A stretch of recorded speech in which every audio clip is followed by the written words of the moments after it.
예수님께서 아직 예루살렘에 계시고 거기서 우리가 기대했던 것 이상으로 많은 사역을 하고 계셨습니다.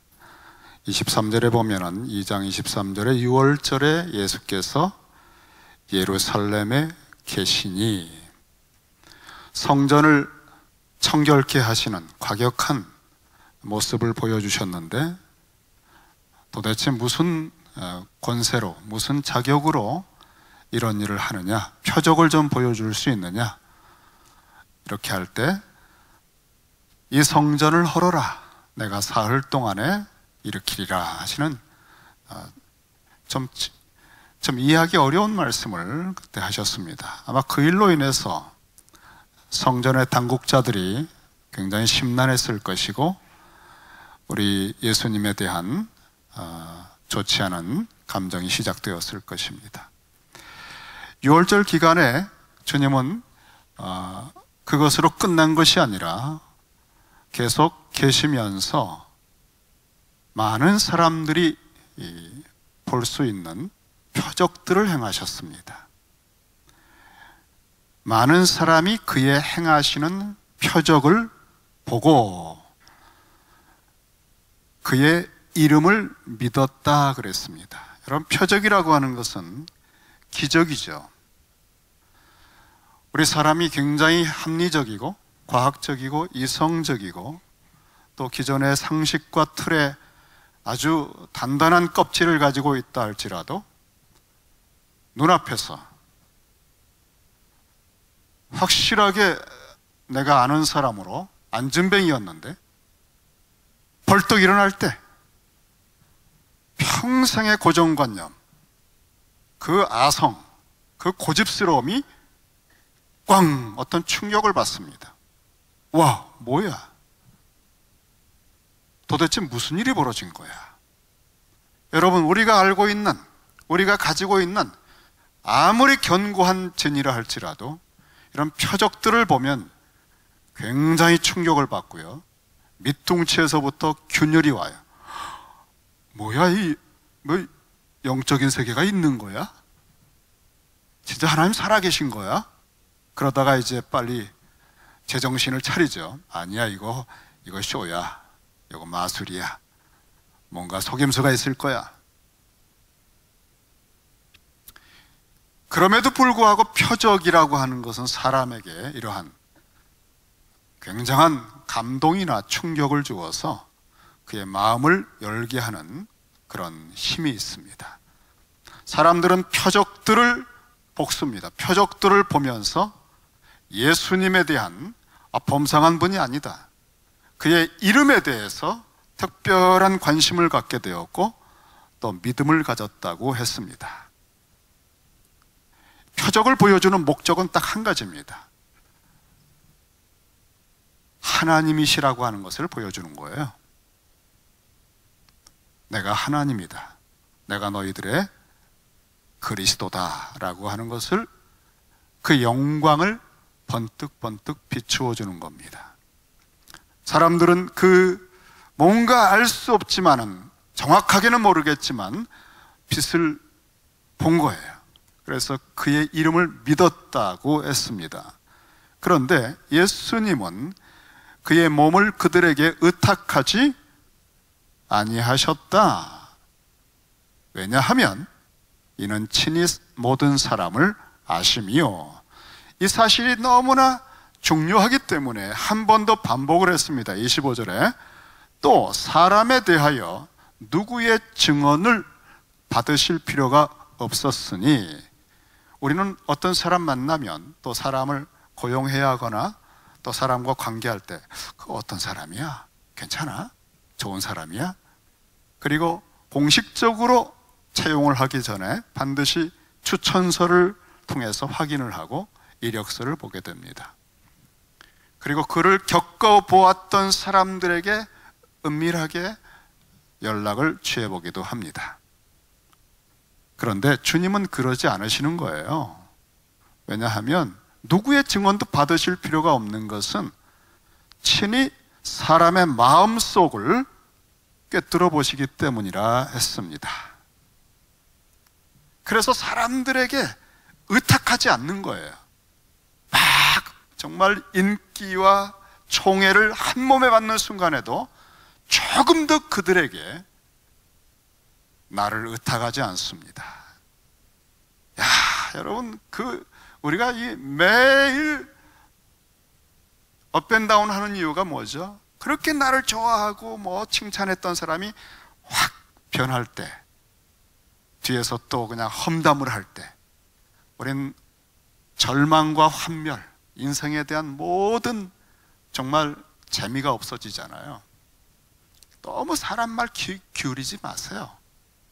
어떤 사람도 여러분에게 전심으로 여러분을 칭찬하지 않습니다. 다 좋을 때의 뿐이에요. 오직 한 분, 위에 계신 우리 하나님 아버지만 여러분을 영원토록 독생자도 아끼지 않고 주실 만큼, 그리고 또 예수님은 당신의 전 생명을 주실 만큼 여러분을 끝까지 사랑하셔요. 그분의 말씀만이 여러분을 살게 할 수 있어요. 하나님의 말씀을 들으세요. 그 속에서 여러분의 정체성을 빚어가세요. 하나님의 자녀라고 하는 선택받은 사람, 왕같은 제사장, 상상할 수 없는 하의 비율을 가지고 여러분을 보고 계시고 도와주시고 대우해 주시고 여러분을 위해서 헌신해 주시는 이 하나님의 그분에게 여러분의 초점을 맞추시기 바랍니다. 사람에게 너무 기대다가 큰 상처받습니다. 저희 고모님은 사실 제가 가끔 얘기했습니다마는 신앙을 갖고 나서 기도원에 가서 열심히 기도하고 돌아오셨는데 완전히 다른 분이 되셨어요. 그분이 몇 가지 소위 은사를 받으셨는데, 그 중에 한 가지가 사람의 마음을, 속을 보시는 은사를 받으셨더라고요. 성경에 별로 그런 거 안 나오는데, 그래서 어느 날 제가 고모님 뵀다가 깜짝 놀랐다. 제 속을 다 꿰뚫어 보시는 거예요. 그래서 다시 그 집에 안 가는 얼마나 불편한지 몰라요. 제가 그 당시 신학을 하고 있었는데, 평소에는 제가 막 가르쳐 드렸거든요, 말씀을. 근데 그 다음부터는 이게 안 됩니다. 주님이 여러분의 마음 속을 아십니다. 그래서 주님하고 대화할 때는 애둘러 이렇게 돌려서 말할 필요 없어요. 사마리아 여자가 주님하고 대화하다가 빙빙 돌려서 얘기하다가 주님께서 좀 더 진실하게, 좀 더 시간을 전략하고 핵심과 본질을 우리 얘기하자 하실 때 어떻게 하는가 하면, 그 여인의 마음속에 핵심이 무엇인지 아시니까, 보고 계시니까 꼭 찍어서 말씀합니다. 내 남편 데려와라. 여러분, 그게 그 여인의 모든 것이에요. 그 여인은 거기서 울고 거기서 업앤다운하고 거기서 사느니 죽느니 하는 그 핵심입니다. 그거 하나 콕 찍어서 말할 때, 그때부터 대화가 진지해졌습니다. 우리 주님께서는 우리를 빤히 보고 계시기 때문에 우리가 기도할 때 가면 쓸 필요 없습니다. 정말 우리 속에 갈망, 애타고 사모하는 거, 그런데 주님 뜻 아닌 것 같은 거, 그런데도 그거를 포장해서 기도하는 내 모습, 그렇게 할 필요 없어요. 여러분, 베드로라고 하는 사람이 처음 예수님을 만났을 때, 우리 주님이 저만치 오는 동생의 손에 이끌려오는 그를 보고서는 그에게 이렇게 말씀했습니다.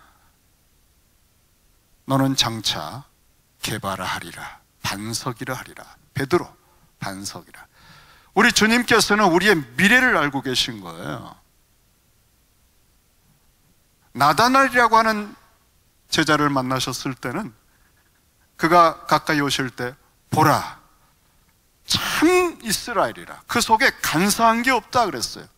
깜짝 놀랐습니다. 평상시에 사람들이 다 자기를 그렇게 인정했거든요. 뭐 이렇게 그냥 애둘러 말하는 사람이 아니에요. 예 아니면 아니요, 확실한 사람이에요. 자기가 자기를 알거든요. 근데 정확하게 보자마자 아신 거예요. 어떻게 저를 아셨습니까? 빌립이 너를 부르기 전에 네가 무화과나무 아래에 있을 때 내가 너를 봤다 그랬어요. 여기서 깜짝 놀라고 신앙을 고백합니다.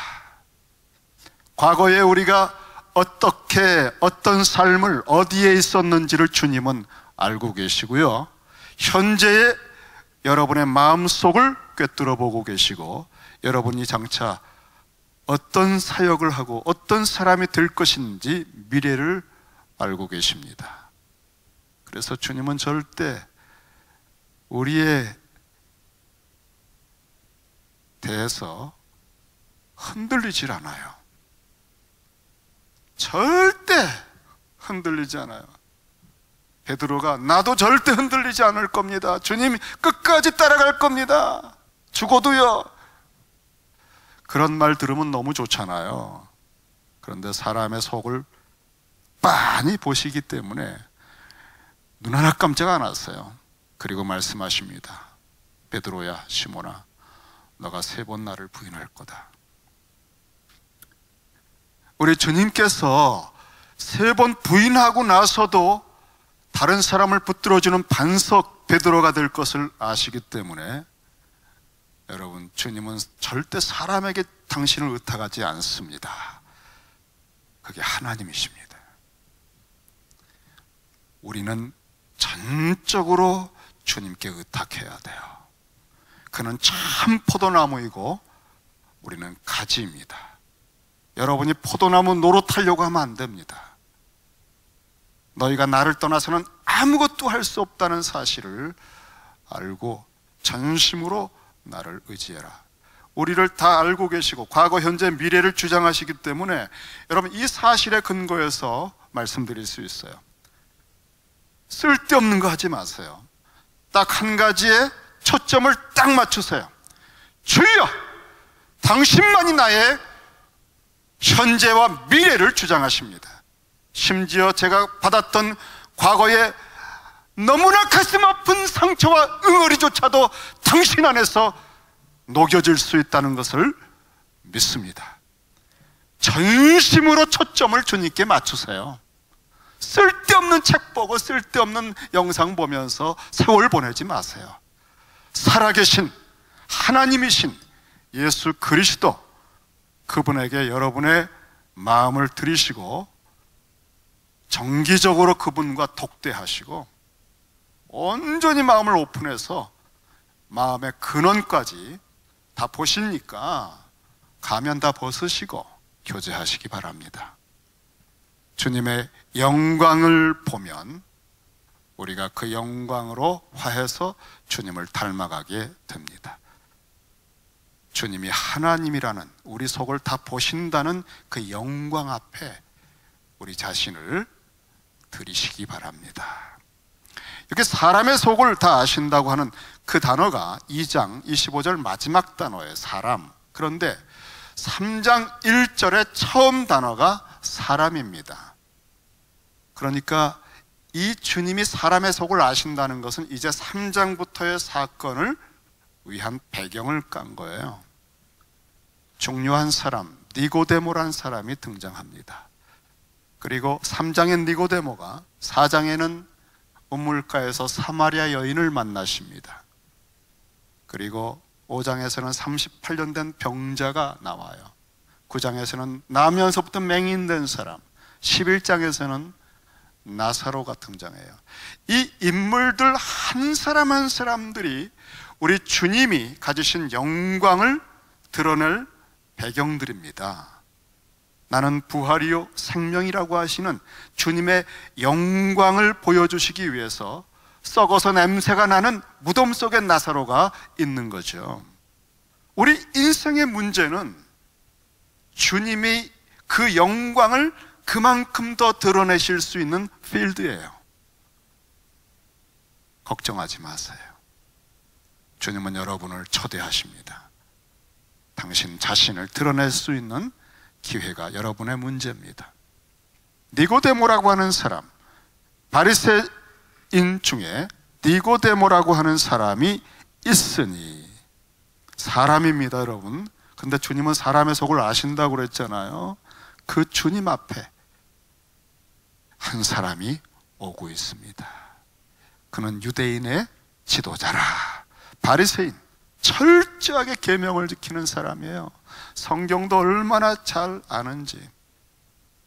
그리고 유대인의 지도자, 산헤드린 공회원입니다 여러분. 70명 또는 72명까지. 이것은 유대 사회의 정치의 최고 클래스입니다. 거기서 모든 유대의 정책들을 결정하는 최고 결의기관이에요. 거기에 멤버십을 가진 사람이에요. 대부분 굉장한 부자들이고요. 또 이 후반에 주님께서 내가 이스라엘의 그 선생이 돼서 이것도 모르냐 그랬잖아요. 상당히 이름이 알려진 랍비입니다. 성경에 조회가 있고 이름이 있고 신분이나 그 사회적인 위치에서 아주 하이 클래스예요. 그 사람이 예수님을 찾아왔습니다. 아직 이름이 크게 나지 않은 이런 사역 초기에 예수님을 찾아왔습니다. 그리고는 하는 말이에요. 네, 여러분, 그가 언제 왔는지 살짝 보시면 밤에 왔습니다. 밤에. 아직은 자신을 노출하기가 어려운 때였어요. 예수님과의 관계가 사실은 자신에게 해로울 거라고 하는 느낌이 있거든요. 동료들이, 성전의 당국자들이 예수님의 성전 척결하는 그 아주 굉장히 과격한 그 일 때문에 심란하기가 짝이 없었어요. 도대체 저 인간 누구냐? 감히 함부로 말이지. 그러면서 아주 좋은 관계가 될 수 없는 그 예수님에게 찾아오자 하니 밤에 온 겁니다. 밤에 예수께 와서 이르되, 그리고 그가 한 첫마디가 조금 놀라워요. 자기도 이름 있는 랍비요, 이스라엘의 지도자인데 이 잘 알려지지 않고 지금 굉장히 눈총을 받고 있는 이 예수님에 대해서 랍비요라고 불렀어요. 이거는 여러분 굉장한 우리의 기대를 완전히 벗어난 겁니다. 자기도 굉장히 유명한 선생인데, 랍비인데, 이 갈릴리 출신 예수님에게 랍비요라고 했다는 것은 자존심을 완전히 내려놓고 굉장히 높여 존경을 하고 있다는 거예요. 랍비요. 우리가 지금 바리새인으로서 그는 유대인들 전체를 마치 대표하는 것처럼 예수님을 만나고 있습니다. 그래서 지금 이 사건이 중요해요. 유대인들 전체가 정말 유대의 정결례 6개 물 항아리가 최고의 극상품 포도주로 변하는 것처럼 시대가 변하는데 유대인 전체가 다시 거듭날 수 있을까? 그런 굉장히 중요한 주제를 이 사람이 대표하면서 예수님을 만나고 있는 겁니다. 정말 나는 거듭날 수 있나? 이런 영원한 생명과 사망의 문제, 랍비입니다 여러분. 그 문제 가지고 가르치기도 하고 설교하고 강의하고 자신도 생각하는 사람이에요. 랍비요, 우리가 당신은 하나님께로부터 오신 선생인 줄을 아나이다.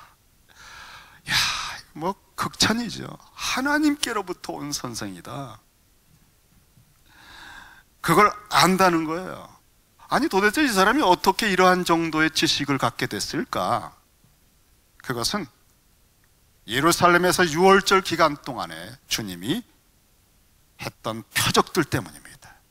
하나님이 함께 하시지 아니하시면 당신이 행하시는 이 표적들을 아무도 할 수 없습니다. 니고데모는 이 표적들을 보면서 굉장한 충격을 받은 거예요. 그 표적들 속에서 와, 이거는 하나님이 능력을 주시지 않으면 못하는 일인데, 그런 어떤 신적인 영광을 느낀 겁니다. 유대인들은 사실 표적에 대한 특별한 관심을 갖고 있어요. 엘리야나 엘리사, 또 모세, 표적들을 행하는 사람들이었거든요. 그래서 여차하면 표적을 보여봐라 이거예요. 표적이 자격 증명서예요. 표적의 감동을 받고, 표적의 충격을 받고, 표적의 기존의 모든 관점이 흔들리고 있는 사람입니다. 근데 주님은 이 표적을 보고 예수 이름을 믿은 사람들은 믿지 않았다고 그랬잖아요. 왜냐하면 잠깐 믿다가 어려움 오면 싹 배반하는 경우가 너무나 많았기 때문에. 그리고 표적이나 기적을 가지고 체험해도요, 그 다음 믿을 수가 없어요. 나병 환자가 병의 고침을 받는 순간 한 사람만 감사하려고 돌아왔지, 나머지는 다 제 갈 길 갔습니다. 급할 때 기도하다가 기적을 체험해도 그 다음에 또 자기 욕심대로 사는 경우가 많아요. 주님은 절대 사람을 믿지를 않습니다. 인간의 죄성이라고 하는 것이 얼마나 얄팍하고 간교한지 아시거든요. 그런데 이 니고데모가 굉장히 지금 좋은 면으로 보여지는 것은, 비록 자기를 숨기고 자기의 지위나 신분의 영향이 올까봐 밤에 살짝 왔지만, 그는 빛 대신 주님을 향해 어둠에서부터 탈출해 보고 싶은 그런 시작을 하고 있어요. 그리고 표적을 보고 받은 감동과 충격에 머물지 않고, 표적의 의미, 이 표적을 일으키는 분은 누구인가? 라고 하는 그 표적의 목적인 주님에 대한 가르침을 듣고자 왔다는 것입니다. 여러분, 표적은 주님께로 우리를 끌어당기고, 그리고 주님께 가면 주님의 말씀을 듣게 됩니다. 그 말씀을 들어야 의미가 열려요. 표적의 의미도, 그리고 구원도, 내 인생의 과거도 해석이 되고, 현재 내 모습도 파악이 되고, 내 미래를 알 수 있어요. 목자 되신 주님을 만났을 때 따라갈 분을 찾게 된 것입니다. 비로소 갈팡질팡하던 삶이 내 인생의 절정의 푸른 초장을 향해서 갈 수 있게 된 거죠. 그래서 표적을 보고 예수님께 왔다는 것은 너무너무 잘한 거예요. 바로 이겁니다, 여러분. 요한복음이 제시하는 게 이겁니다. 예수께 오라는 거예요. 그리고 주님께 여러분의 인생의 문제를 아뢰고 그의 말씀을 들으라는 거예요. 이렇게 주님을 굉장히 높이고 존경하고 겸손하게 칭찬했다고 한다면, 보통은 이렇게 나오는 사람에 대해서 아주 고맙게 여겨지고 또 좋은 반응을 하게 됩니다. 와, 아니 나를 잘 모르실 텐데 이렇게 나를 높여주시고 또 인정해 주니 굉장히 고맙군요 라고 상식적으로 인간관계에서는 그렇게 하잖아요. 아우, 황송합니다. 이렇게 높으신 분 같은데. 주님은 일체 그런 말을 안 하셨어요. 왜냐하면 속을 다 뻔히 보고 있는데요. 니고데모가 누군지 아는데요. 피조물인데요. 당신이 주님이시잖아요. 하지만 주님은 또 아신 거 있어요. 니고데모는 요한복음에 3번 등장해요. 오늘 3장에, 그리고 그 이후에는 주님을 만나지 않았던 것 같아요. 이게 첫 번째 만남이자 끝입니다. 근데 이 첫 번째 만남에서 굉장히 깊은, 표적을 통해서 알 수 없는, 표적으로는 이해할 수 없는 그런 세계를 들었습니다. 그리고 나서 7장에 가면은 당국자들이 예수님을 체포하려고 할 때 이 니고데모가 나서서 말합니다. 우리 율법에 사람 말을 들어보고 그 사람 말을 들어보고 그 사람 행하는 거 조사해보고 나서 좀 평가해야 되는 거 아니요? 이렇게 막 마구잡이로 잡아들이는 건 아니지 않소라고 예수님을 변호했는데, 그때 굉장히 안 좋은 눈총을 받았어요. 당신도 갈릴리 사람이야? 왜 그래? 사실 위험한 일이죠. 예수님을 변호하는 것은 위험한 일입니다. 그리고 나서 또 싹 사라집니다.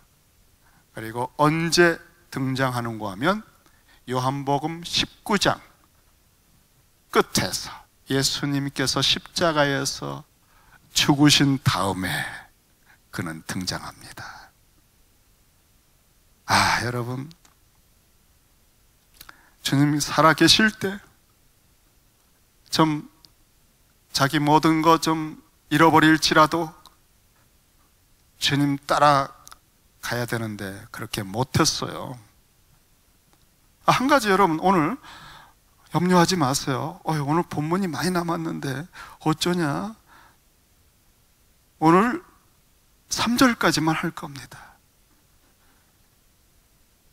염려하지 마세요. 근데 주님께서 십자가에 죽으신 거예요.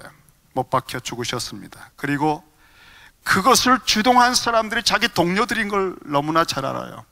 모임을 가질 때마다 그 동료들이 무섭게 거의 광기 어린 독설들을 하면서 예수를 죽이고자 한 걸 너무나 잘 알았습니다. 그 속에서 갈등했습니다. 자신을 드러내기도 어렵고 예수님을 신뢰하고 믿는 마음이 자꾸 생기는데, 근데 주님께서 십자가에 죽으셨을 때, 그때가 금요일이었는데 이제 안식일이 그 다음 날이기 때문에 유대인들이 빌라도에게 저 시신들을 내려놓으시오, 이 땅이 부정해집니다 라고 요구를 해서 이제 그들이 아직 살아있을 동안에는 내려놓을 수가 없잖아요. 그래서 할 수 있는 방법이 뭔가 하면 쇠망치를 가지고 다리를 깨트립니다. 그럼 뼈를 꺾으면 금방 죽어요. 왜냐하면 이 다리를 밀어서 숨을 쉬기 때문에 그 십자가에서 이 다리를 있는 힘을 다해 밀어서 이 횡격막을 넓혀서 한번 숨을 쉬고, 이게 고문과 같은 방식으로 숨을 쉬어서 간신히 하루 이틀 연명을 하는데 쇠망치를 꽝 치면은 그냥 이거는 일격필살이에요. 그냥 죽습니다. 주저앉아 버려요. 그래서 그렇게 해서 빨리 십자가에서 내려놓으라고 할 때 군인들이 망치로 죄수들의 발에 뼈를 쳤습니다. 그런데 예수님은요, 이미 돌아가셨어요. 다 이루었다 하시고는 스스로 임종을 하셨습니다. 그래서 너무나 이상하고 뜻밖이라서 확인하기 위해서 옆구리에 창을 찌른 겁니다. 옆구리의 모습은 주님만 가지신 거예요. 부활하신 다음에 주님께서 손과 발 그리고 옆구리를 보여주셔요. 다른 죄수들이 아니라는 겁니다. 그런데 여러분, 발을 꺾지 않았으면서 요한복음 19장에 중요한 말씀을 했습니다. 그 이유는 딱 한 가지거든요. 유월절 어린 양은 절대로 뼈를 꺾지 말라고 그랬어요. 다시 말하면 다른 공간복음서에 나오지 않는 이 표현은 예수님이 유월절 어린 양으로 죽으셨다고 하는 표지판입니다. 그래서 다리를 꺾지 않은 겁니다. 유월절에 예루살렘에서 수십만 마리 양들이 피를 흘리며 유월절 양으로 죽습니다. 시냇물처럼 콸콸콸 성전의 바닥에 골짜기를 향해서 피가 흘러요. 그런데 그 수많은 양들의 피가 흘려도 이것은 하나의 예식에 불과하고 절기에 불과해서 예식 딱 끝나면 다 집으로 돌아가고 또다시 분노하고 또다시 변하지 않는 인생들로 살아갑니다. 정말 형식에 불과한 절기. 그런데 이 유월절에 예루살렘에서 진짜 유월절 양이신 예수님이 사역을 하고 계셨던 거예요. 그분이 십자가에서 죽으실 때 천지가 뒤집힐 만큼 진정한 거듭남, 완전한 자유, 참되고 궁극적인 엑소도스가 벌어질 겁니다. 아무도 그걸 몰랐어요. 그런데 주님은 십자가의 요나의 표적 전에 당신께서 미리 표적들을 통해서 당신께로 사람들을 부르신 겁니다.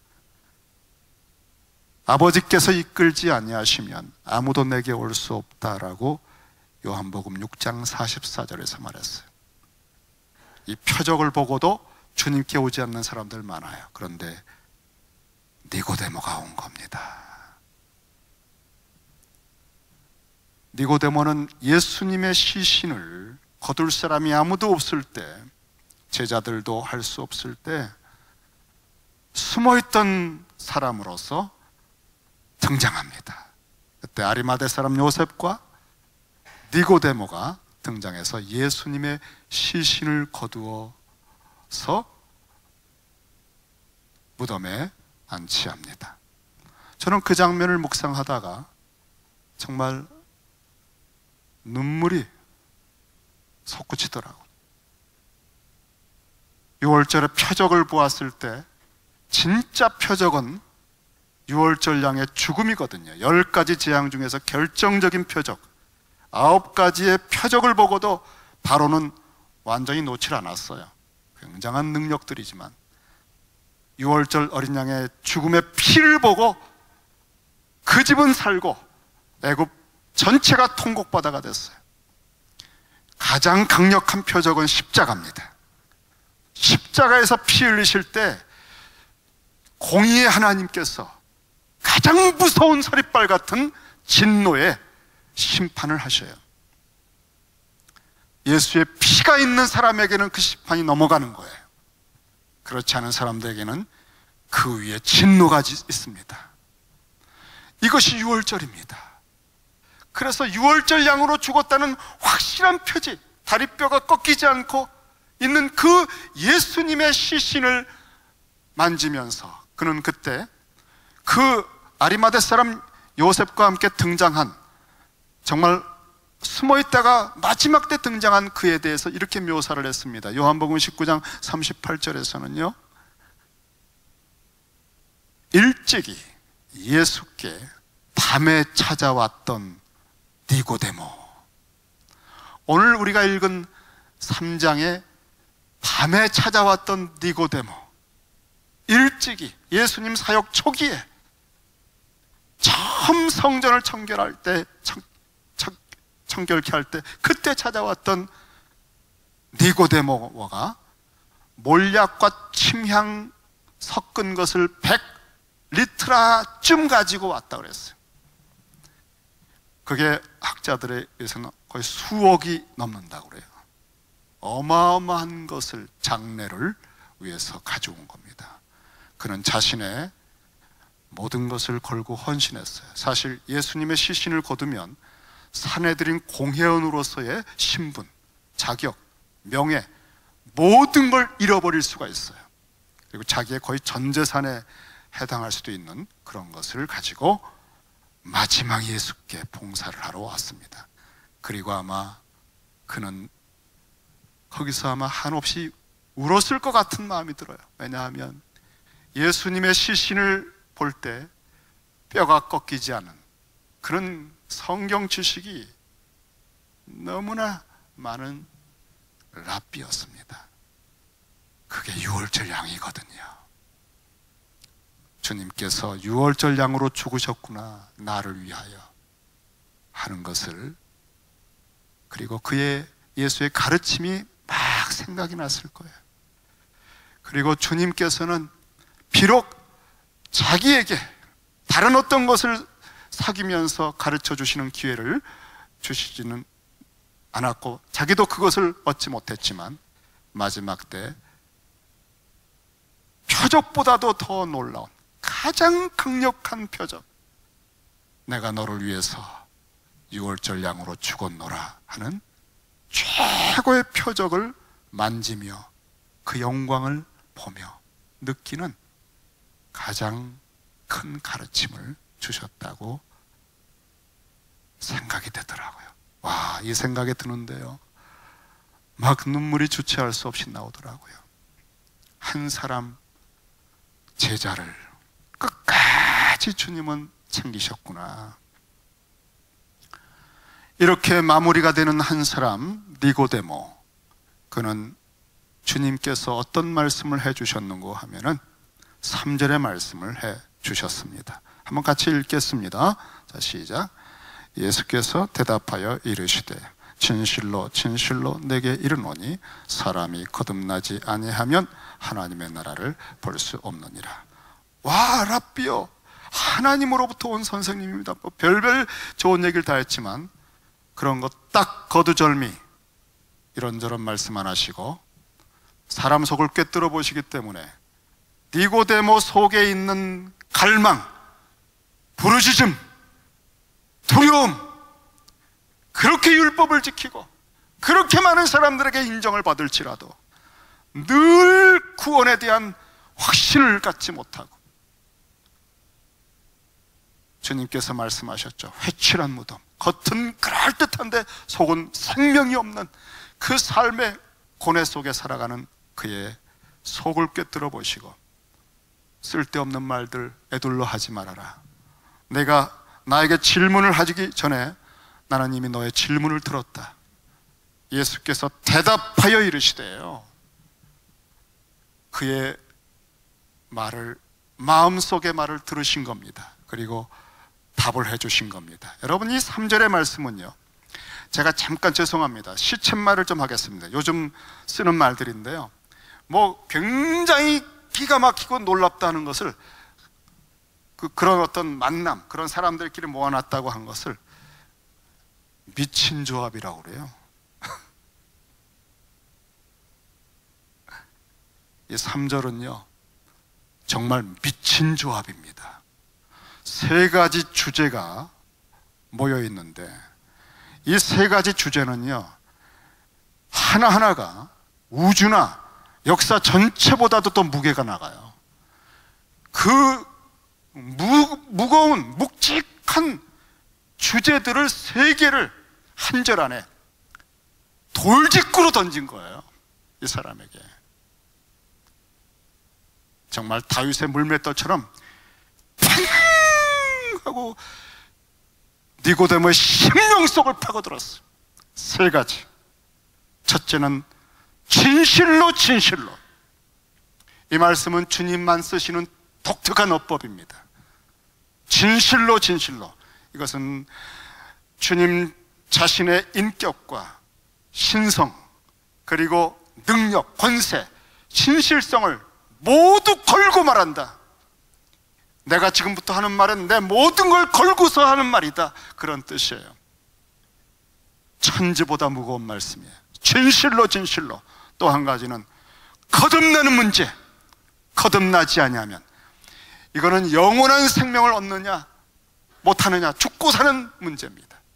다음에 하나님의 나라를 볼 수 없다. 이것은 창세기 에덴에서 계시록까지 전 인류 역사, 모든 제국들의 역사가 나라, 하나님의 나라로 모아져요. 이런 어마어마한 묵직한 세계 주제가 미친 조합으로 한 절에 모여 있습니다. 이것을 그대로 니고데모에게 던지신 거예요. 니고데모가 장차 자신의 몸을 유월절 양으로 죽으신 당신의 시신을 챙길 마지막 제자가 될 것을 아시는 주님은 이 하나님께서 이끌어 당신께 온 이 제자에게 주님이 줄 수 있는 최고의 선물을 전심으로 들려주신 겁니다. 이 한 번 만난 것 때문에 그는 평생 3년 내내 주님을 마음으로 따릅니다. 그리고 마지막 주님의 시신을 모든 걸 다해서 모셔드렸어요. 주의 가르침을 온전히 들으면 우리가 새로운 인생을 살 수 있어요. 거듭나는 게 뭔가?